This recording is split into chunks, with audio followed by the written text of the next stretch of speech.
Catherine, what's at stake then in these talks? Well, Europe, of course, is facing its deepest recession since World War II. And we're also looking at seeing the EU economy contracting this year at an estimated 8.3%. So this €1.8 trillion war chest is designed to turn that around. Now, that amount includes the bloc's next 7-year budget, as well as this €750 billion COVID-19 recovery fund. And that's, of course, what EU leaders are haggling over at the moment. Now, the European Commission plans to raise that €750 billion on capital markets and share out that money amongst the member states.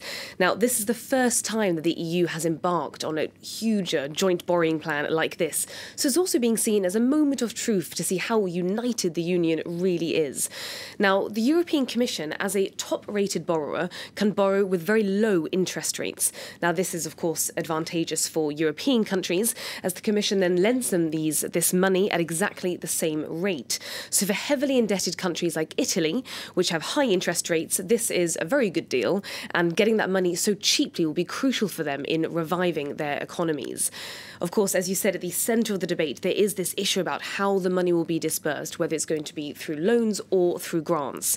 So you have the 5 frugal countries, that's Finland, Sweden, Denmark, Austria and the Netherlands, who want the recovery fund to be paid out primarily in loans. They want to see that money coming back into the EU budget at some point at a later date.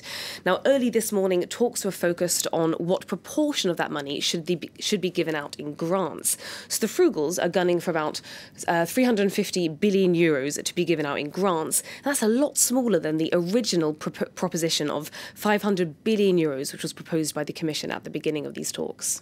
So why is it that these so-called frugal countries are so opposed to a big grants package?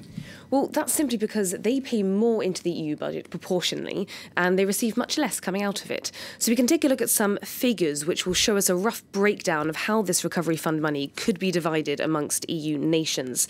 So more money, of course, has to be given to those countries who are hit hardest and have seen their economies shattered by the crisis. So that means countries like Spain and Italy.